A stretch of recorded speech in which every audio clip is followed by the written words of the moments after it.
Let me tell you, it was the scariest thing I've ever done.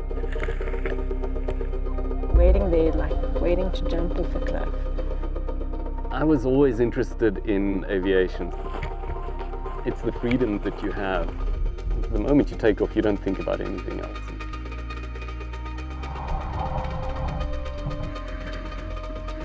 It's almost undescribable.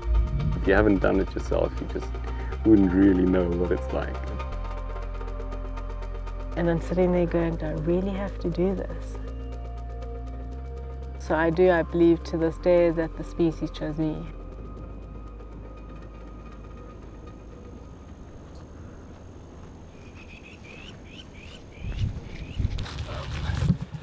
We just had a call to go and collect a grounded bird down the road here. We get calls just about every week. Sometimes it's close, sometimes it's a 5-hour drive.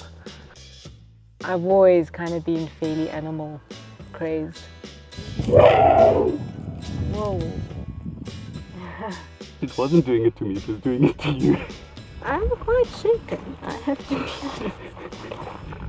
Oh, that was hilarious. This enclosure is purpose-built, basically to imitate the wild breeding cliffs off Cape Vultures. And how did you and Wolter meet? I joined Kerri and Wolter about 3.5 years ago. I knew she was a very passionate person about vultures. It was actually Percy who evolved my passion.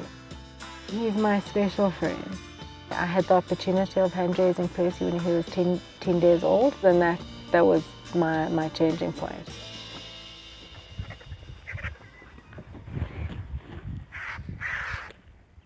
Percy's a Cape Vulture, or Cape Griffon. How they find their own mate, well, it's very much like people. You can't put a male and a female together and think they're going to pair up. They've got to have a selection to choose from, and they've got to choose themselves. Our aim with our captive breeding program is to be able to raise parent-raised captive bred Cape Vultures for release.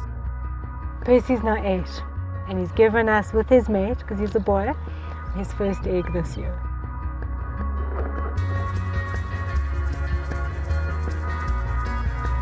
So I'm a proud mum.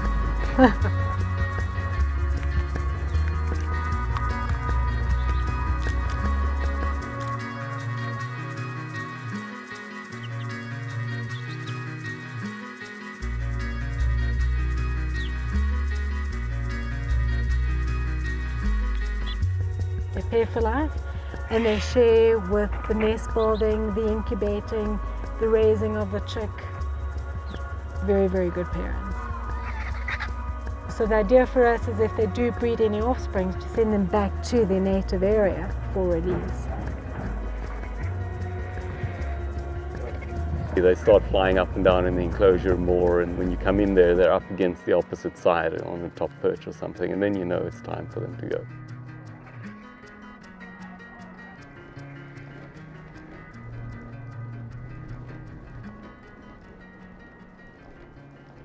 Do you want to talk, you want to talk about your, I know I asked you before, but it was kind of, can we just talk about where you met?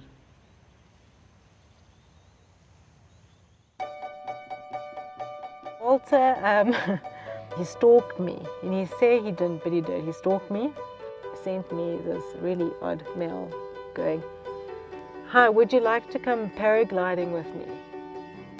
I figured that it would be something that she would really appreciate. I mean, seriously, it's a complete stranger, like I'm going to jump off a Well, cliff. I did say with the vultures, I could tell from seeing what Kerri's work is about and stuff. You see, he stalked me.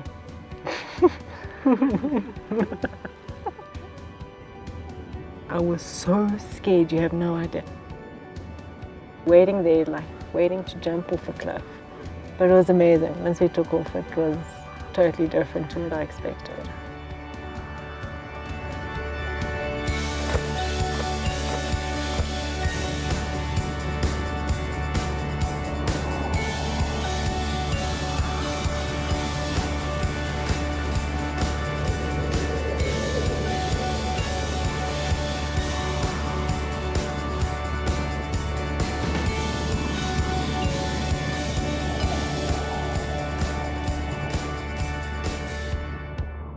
was a good flight. We got up nice and high.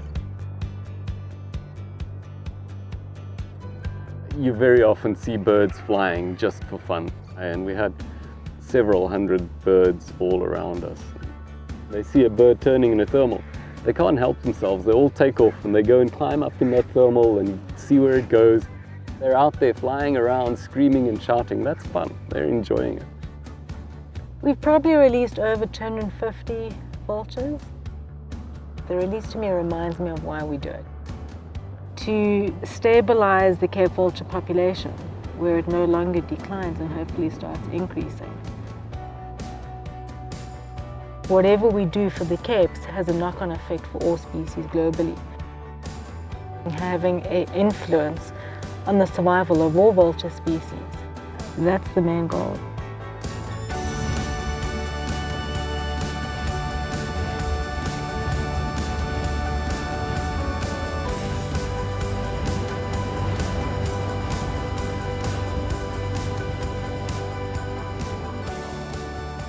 I've had various ideas of what I would like to come back to the planet as, if that were possible. Certainly I'd like to come back as a bird, or being able to fly like they do. I'm sure Kerri will agree, that's the most incredible feeling. What is it for yourself, Kerri? Without a doubt, one of my dogs. Yes, that has to be one of my dogs, nobody else's dog. Because man, they're spoiled. We don't agree on anything. We don't.